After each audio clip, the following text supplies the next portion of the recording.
नमस्कार। पिछले अंक में हमने देखा कि दृढ़ इच्छा शक्ति और अटूट विश्वास से हम वह सब कुछ कर सकते हैं जो सामान्य जन नहीं कर सकते। इन सब के लिए हमें साधना और सतत अभ्यास करने की आवश्यकता होती है। आज के अंक में हम भक्त प्रहलाद के बारे में जानकारी प्राप्त करेंगे, जो दृढ़ इच्छा शक्ति एवं अटूट विश्वास के सशक्त उदाहरण है। कश्यप ऋषि के दो बेटे थे, हिरण्याक्ष और हिरण्यकश्यप।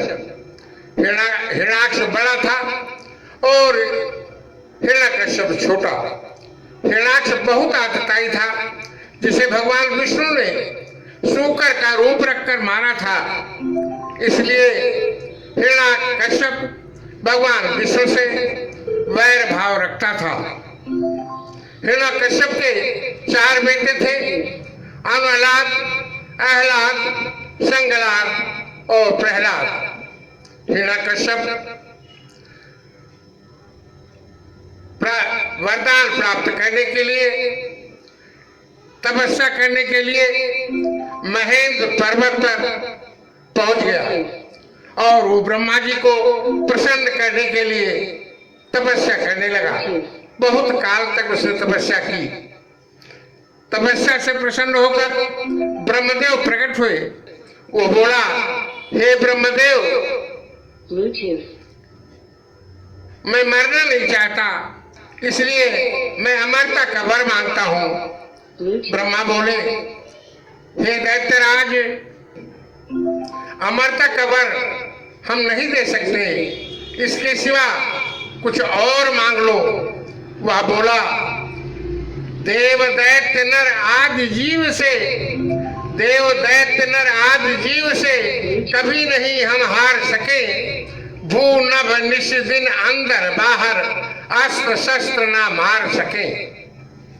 ब्रह्मा ने तथास्तु कहा और ब्रह्मलोक चले गए। लौटकर वह घर आया, तब इसको अहंकार हो गया और वह खुद को ईश्वर समझने लगा। एक बार प्रहलाद अपने साथियों के साथ टहलने निकले। एक बुढ़िया को रोते हुए, बिलखते हुए और भगवान को याद करते हुए देखा। प्रहलाद ने पूछा, क्यों दादी माँ, तुम क्यों रो रही हो? बुढ़िया बोली, राजकुंवर से मटके पहले कच्चे थे। बुढ़िया बोली, राजकुंवर से मटके पहले कच्चे थे, लगा दिया आवे में जिसमें बिल्ली के 2 बच्चे थे। प्रहलाद ने कहा, मैया, वो तो जलकर राख हो गए होंगे, तब व्यर्थ रोने से क्या लाभ? बुढ़िया बोली, आज आवा खुलने वाला है, मैं ईश्वर से प्रार्थना कर रही हूँ। मुझे ईश्वर पर बहुत विश्वास है कि बच्चे सही सलामत निकले। इसके लिए मुझे ईश्वर पर विश्वास रखना आवश्यक है। साथियों के साथ प्रहलाद वहीं रुक गए। आश्चर्य हुआ जब पके हुए मटके से बिल्ली के बच्चे जीवित निकले। प्रहलाद विष्णु भक्त थे, अब उन्हें ईश्वर पर अटूट विश्वास हो गया।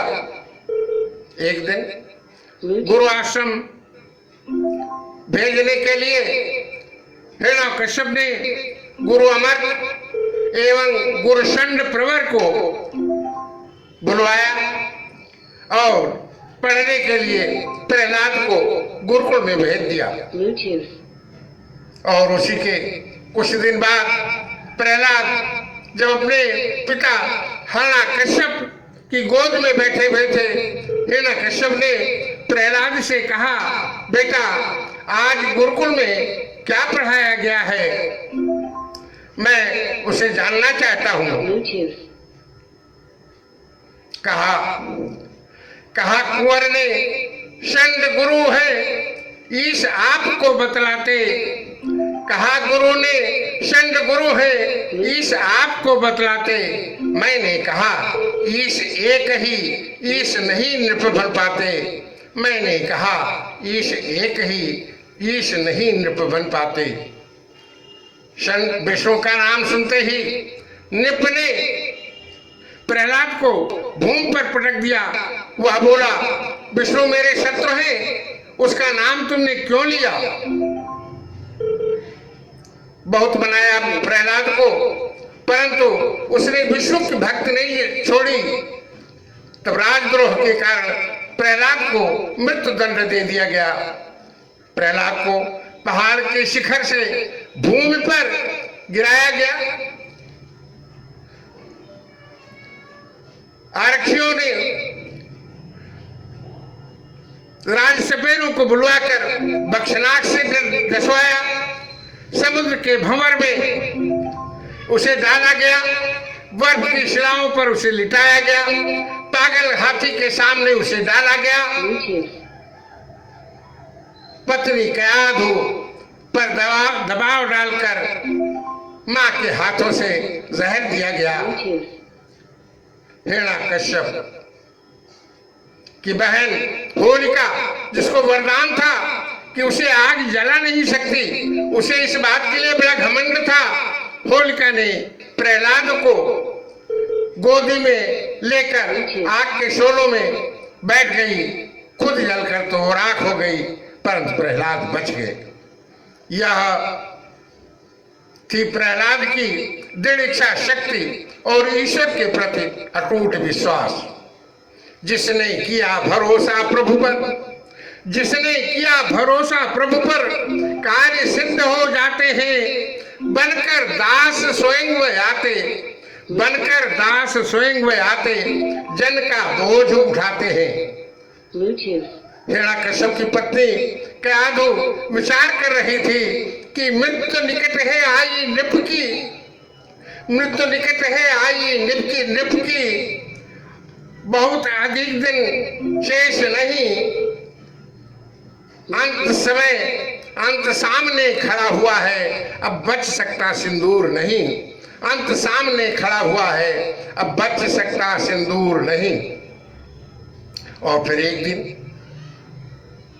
अगले दिन हिरण्यकश्यप ने म्यान से तलवार निकाल कर प्रहलाद से पूछा, तेरा ईश्वर कहाँ रहता है? उसे बुलाओ, वो तुम्हारी रक्षा करे। प्रहलाद ने कहा, ईश्वर भू से अंबर तक कण कण में विद्यमान है। ईश्वर भू से अंबर तक कण कण में विद्यमान है। हिरण्यकश्यप ने कहा, क्या इस खंभे में भी है? प्रहलाद ने कहा, हाँ। उसने तलवार से खंभे पर वार किया। बहुत जोर से हुई गर्जना, बहुत जोर से हुई गर्जना, फटा भुवन त्रय हो जैसे, बहुत जोर से हुई गर्जना, फटा भुवन त्रय हो जैसे। खंभ फाड़ कर नरसिंह निकले, हुए अवतरित हरि ऐसे। हिरण्यकश्यप को नरसिंह भगवान ने पकड़ लिया, चौखट पर बैठ गए। संध्या काल थी, उसे जांघों पर लिटा दिया और नख से उसे फाड़ डाला। प्रहलाद बच गए। नरसिंह भगवान प्रहलाद को उठाकर गोदी में ले लिए। यह थी दृढ़ इच्छा शक्ति और अटूट विश्वास का प्रबल उदाहरण, चरित्र प्रहलाद का। आज के अंक में बस इतना ही। धन्यवाद। जय हिंद।